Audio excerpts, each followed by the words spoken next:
Hi hello welcome to N9 media. నేను మీ journalist విప్లవశ్రీ. మనందరికీ తెలుసు దండకారణ్యంలో జరుగుతున్నటువంటి మారణ హోమం ఏదైతే ఉందో దానివల్ల చాలామంది ఆదివాసీలు ప్రాణాలని కోల్పోతున్నారు అని చెప్పేసి. అంతేకాకుండా రీసెంట్గా కూడా మనం మల్టిపుల్ టైమ్స్ ఫేక్ ఎన్కౌంటర్స్ అని చూస్తూ ఉన్నాం న్యూస్ పేపర్లలో. అది మాత్రమే కాకుండా మనం రీసెంట్ అప్డేట్స్ని చూసుకున్నట్టయితే నిన్నగాక మొన్న కూడా ఏదైతే మూలవాసి బచావ్ మంచ్కి సంబంధించినటువంటి నాయకులు ఉన్నారో రఘు అని, ఆ వ్యక్తిని కూడా అరెస్ట్ చేయడం జరిగింది అన్యాయంగా. అతన్ని ఇంతకు ముందు కూడా యాక్సిడెంట్కి గురి చేసి అరెస్ట్ చేయడం జరిగింది. మరి ఈ సందర్భంలో హైదరాబాద్లో ఈరోజు ఒక జాతీయ మహాసభల ఆధ్వర్యంలో కొంతమంది మహోమహులు హైదరాబాద్కి రావడం జరిగింది. ఈ నేపథ్యంలో ఛత్తీస్గఢ్లో పరిస్థితులు ఎట్లా ఉన్నాయి, అక్కడ ఆదివాసులకి సంబంధించి పరిస్థితులు ఎట్లా ఉన్నాయి, దండకారణ్యంలో అసలు ఏం జరుగుతుంది అనే విషయాలన్నింటినీ కూడా మన దగ్గర షేర్ చేసుకోవడానికి ప్రస్తుతం మన దగ్గర ఒక వ్యక్తి ఉన్నారు. ఆదివాసులకి లాయర్గా ఉంటూ వాళ్ళకి హెల్ప్ చేస్తూనే కాకుండా యాక్టివిస్ట్గా ఉంటూ కూడా వాళ్ళు ఎట్లా ఫైట్ చేస్తే బాగుంటుంది అని చెప్పేసి ముందుండి అక్కడ జరుగుతున్నటువంటి ఉద్యమాన్ని నడిపిస్తున్నటువంటి బేలా భాటియా గారు ఉన్నారు. సో వారితో మాట్లాడి ఇంకా ఎన్నో అంశాలని మనం చర్చించే ప్రయత్నం చేద్దాం. Hello ma'am. Hello, happy to see you here. First of all, you have been working in Chhattisgarh for almost a decade, right? And what are the main changes you have seen in the course of this period? See, the thing is, I've been associated with Bastar, so not the rest of Chhattisgarh, but Bastar I've been closely, I've worked, and now I live there, but I've quite a close observation since 2006, because I'd started visiting Bastar regularly. That time I was doing research, and then later in January 2015 I moved there full time, and I've been working there and living there since. I work now as a lawyer and also as a human rights activist, and I write from time to time. So in terms of the main changes, I would say that the situation has worsened. I mean, that is the change, that now the war has intensified, the counter-insurgency has intensified ever since the announcement of Home Minister Amit Shah that the Maoists would be wiped out by March 2026. So all of 2024 has been bad, and 2025 has also been bad. Now when I say bad, what is happening? What is happening is that the militarization has increased. Like, we have at least 200 camps now. I think Bastar must be the most militarized zone in the country. I think at least 1 lakh paramilitary or maybe more is there. And then in terms of the population of Bastar, for every 9 persons, we have 1 force. Okay. So that is the kind of proportion. And in interior regions, you find that after every 3 to 5 kilometers, you have a camp. So there's heavy presence of the paramilitary there. There's very many different types of forces there, and as a result, there's constant surveillance, there's constant combing and searching operations, and since Amit Shah's announcement, they're also doing joint operations with states, neighboring states. So greyhounds from Telangana, C60, I think they are C60, they are called 60 or C20, no, I think C60 from Gadchiroli. So there are these kind of joint operations which are happening, and the number of people who are being killed is right now has reached huge numbers. Like almost every day there are people who are being killed. A large number of them are civilians. Yeah. So what would be the reason for all such kind of, it's a kind of genocide here. So what would be the reason? See, the state is invoking the Maoists as their reason, that they are saying that they are fighting armed insurgency, and therefore they need the paramilitary, they need the force, they need advanced technology like drones and so on. Now on the ground, what we see is that there is a simultaneous development which is of the inroad of private capitalist corporates So we can very clearly see that there is a direct correlation between the increase in militarization and the inroad of corporates, because Bastar is a very rich resource area.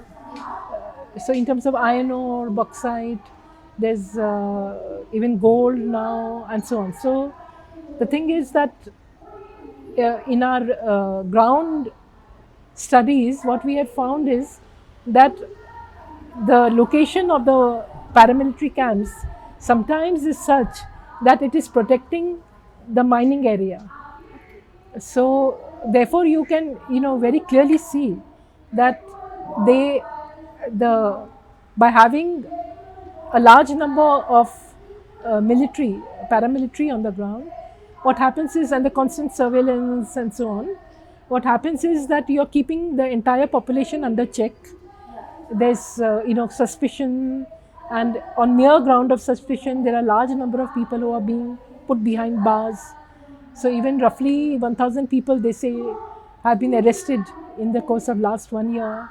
And as a lawyer, I can tell you that many of these kind of cases are fabricated and false cases, even though the case may follow a genuine incident. So there may have been an incident of an IED blast or an ambush by the Maoists. So there is an incident, but then they have not seen the persons concerned, because often these incidents happen in the night. So on mere suspicion, then they catch the ordinary Adivasis wherever they can catch them. So they may find them in the jungles, they may find them while they are going to the hospital, somebody who is going to the PDS shop to get ration. So anybody who is young, who is strong, could be arrested. Okay. Ma'am, in the morning session of today's NAPM's meeting, you have told that there is no leading person behalf of Adivasis in order to make this movement successful. So in this aspect, you have been working with the people of Bastar region. So what do you think? Is there really nobody to help the Adivasis, or if even there are somebody to help them, then what might be the reasons they are going back? Going back meaning? Going back and not protecting the Adivasis or not fighting against the government. No, what I meant was this. See, there is the underground struggle being waged by the Maoists. But in terms of overground struggle against the government through open and democratic means, we had a very powerful movement which came up in 2021. So this was in a village called Silgair in Bijapur district. So what had happened is that overnight the paramilitary camp came on the village land. So the next day, some of the leaders of the village went to discuss this with the camp officials, but they did not have a proper discussion. They were shooed off. So that led to a movement. So a large number of people, in thousands, they came and they were protesting against the camp, that why are you here without telling us? You didn't tell us. You didn't have there was no Gram Sabha. So under the PESA Act and so on, this is complete violation. So this is the kind of dialogue they were having. So that is when the police opened fire and they killed 3 Adivasis on the spot, and 2 others later they succumbed to their injuries. So that led to the formation of a very powerful youth-led movement called the Mulwasi Bachao Manch. So in the next few years, since 21 till now it's 25. So till 30th October 2024, when Mulwasi Bachao Manch was banned under the Chhattisgarh Special Public Security Act, saying that they are front of the Maoists. And until this period, I have personally been witness to the very powerful open struggles that Mulwasi Bachao Manch led. And these were against or these were basically raising questions of law, of legal procedure, and basically saying that the rule of law should prevail. The paramilitary camps should not come overnight. We should get to know in advance. There should be some consultation. So even if you make a camp for our security, you say you're doing this for our security, so please consult us. If you're making roads, then we don't want these really wide roads, we want small roads. So they were really wanting to discuss all this, and they were raising all these kind of issues. And then during this period when fake encounters happened and all, then they would also protest against all that. So in many of their protests and dharnas and all that, I have personally been there, and they were completely open struggles. People were not armed at all. I mean, they had nothing, and they were there sometimes through seasons. So for months altogether they would be on dharna. But I'm sorry to say that the government did not respond. The government responded respond in a constructive manner. Their problems were not heard. Instead, attempt was made to repress them. So many dharna sites were either police came and they destroyed the dharna site, or burnt the dharna site, or arrested the leading activists. So this was what was going on. But there was no effort to really try to listen to them. And what are they saying? Listen to the grievances, because this is what we expect from a government in a democracy.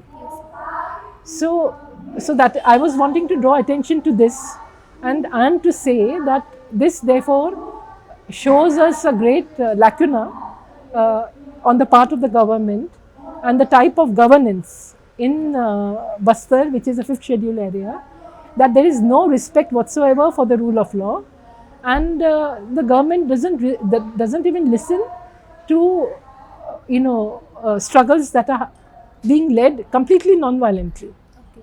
So this has happened, and instead this youth movement was declared to be a front of the Maoists, and banned on 30th October. And many of the activists are now behind bars, including young women activists like Sunita. Yes, 2 days ago, the president of Mulwasi Bachao Manch, somebody called Raghu Midyami, is also behind bars. Before that, somebody called Suresh, Shankar, like that. There are many people who are now behind bars. Ma'am, as you said, the massive movement Silingir has widely spread into the whole state. But do you really think that these kind of movements will definitely bring change among the people and from the governments? So are you expecting any positive change from the government with these kind of movements? See, the thing is that this movement now has been put to an end because it's been banned. So now the thing is that because I was telling you about this large-scale military presence, and now all people who are raising issues through democratic means, they all get labelled as urban Naxals, or some label or the other which is related to the Maoists. So the point is this, that in any kind of a society, I mean, we are right now sitting in Hyderabad. I mean, Hyderabad has seen the Naxalite movement, as well as there are many other movements here, like Dalit movement, women's movement, environment movement. Right now we are attending the 30 years of NAPM, National Alliance of People's Movement. So the point is that there are many different movements, and many of their ideologies are not Marxist-Leninist Maoist ideologies. They are also struggling for a change in society, in polity, based on other kind of ideologies which may be inspired by socialists, Gandhians, Ambedkarite movement, and so on. So now the thing is, the government is, what we see is that the government is responding to all movements, all dissent in a similar way. Okay. Ma'am, what is your future plans to eradicate such kind of fake encounters or to protect the Adivasis in the Chhattisgarh or Bastar movement, Bastar area? No, I think we have to keep doing ground reporting. We have to try to always be with the people. We have to stand in solidarity with the people. We have to continue to draw attention to their suffering, and we have to try to bring the truth out to the Indian public. And we all need to have the courage to raise questions to the government that this is not the way to do counter-insurgency. This is not what will construe as legitimate counter-insurgency. Direct killings, like in the shape of fake encounters, is illegitimate. It's not the right way, and that the government should first and foremost announce a ceasefire and persuade the Maoists also to enter into an arrangement where there's a ceasefire, and both sides should respect that ceasefire. Then the government should respect the rule of law and not do anything which will alienate the Adivasi population. So therefore the government should freeze mining, all controversial mining sites and plans should be frozen until further discussion. And so on. So, and then all these fabricated cases on people and all should end. So there should be basically a dialogue, because the whole option of a dialogue has not been exercised at all in Bastar. So they are just using guns, more sort of direct means of repression, and I mean, this is not, in my view, this is not the best and response. Yeah. Ma'am, this question is a bit personal to you. You being a person who came from a upper caste Punjabi family, but you are today fighting for the rights of the people who are really downtrodden in the society. And in Telangana, recently we have been observing a very n number of cases in which the Dalits have been killed in the name of caste and creed. So in this point of view, what is your opinion in order to eradicate the caste in our system? See, I believe in annihilation of caste. I think if we believe in equality, then we believe in social equality, we believe in economic equality, we believe in political equality. And India and Indians, all of us need to have the courage to look into our societies and discard whatever comes in the way of achieving equality. So therefore, I personally, in my own life, I have tried to fight the caste system I went to, in 2003, following Ambedkar's example, I also went to Nagpur and I converted to Buddhism, because I also believe that the Hindu religion, with its foundation on the caste system, why is it only upon the Dalits to fight it? You see, because I think it is something that all the Hindus should be affected by it, should be concerned about it. It should not only be up to the Dalits to fight the caste system. Everybody should fight the caste system. Everybody should discard it. I mean, there's no need to have castes at all. You can have communities, not vertical communities. You can have horizontal, equal communities. So if people still want to have certain customs, some of those kind of practices, because our country is very diverse, it has many different types of many languages, many cultures. So one would not like, I feel homogenization is not possible, but all of this should be based on the principle of equality, which is not vertically, is not possible. It's hierarchical. So therefore, it should be horizontal. So you can have your own communities which are completely equal, you see. Okay, thank you so much, ma'am. చూశారు కదా, మనం తరచుగా వార్తల్లో చదువుతున్నటువంటి fake ఎన్కౌంటర్లకి సంబంధించి అసలు బస్తర్లో ఏం జరుగుతుంది అనే విషయం మీద ప్రభుత్వము ఆదివాసీల సమస్యల పట్ల, అక్కడ ఆదివాసీల కోసం ఉన్నటువంటి రాజ్యాంగ విలువల పట్ల ఎట్లా స్పందిస్తుంది, ఎట్లా ప్రవర్తిస్తుంది అనేటటువంటి రాజ్యం యొక్క ప్రభావాన్ని లేదంటే రాజ్యం యొక్క స్వరూపాన్ని మనం మ్యామ్ మాటలో తెలుసుకున్నాము. అంతేకాకుండా పర్సనల్గా మ్యామ్ కూడా దళిత్ మూమెంట్లో ఉండడం కానివ్వండి, లేకపోతే మన సమాజం నుంచి కుల నిర్మూలన జరగాలని బలంగా భావించినటువంటి తన వ్యక్తిగత దృక్పథాన్ని కూడా మనతో పంచుకోవడం జరిగింది. మొత్తానికి మనం తెలుసుకోవాల్సింది ఏంటి అంటే 2 విషయాలు. ఒకటి, బస్తర్లో జరుగుతున్నటువంటి పరిస్థితులతో పాటు మన సమాజంలో తెలంగాణలో కూడా రీసెంట్గా కొన్ని సంఘటనల్ని మనం చూసి ఉన్నాము. దళితుల మీద అణచివేత ఉంది, దళితులను చంపడం జరిగింది. మరి ఈ నేపథ్యంలో కుల నిర్మూలన అనేది నిజానికి ఒక అట్మోస్ట్ గోల్. మనం అది రీచ్ అయితే చాలా వరకు సాధించవచ్చు అని చెప్పేసి మ్యామ్ మాటల్లో మనం తెలుసుకున్నాము. N9 మీడియాకి టచ్లో ఉండండి, ఇంకెన్నో విషయాల్ని మీ దాకా తీసుకొస్తాను. Thank you.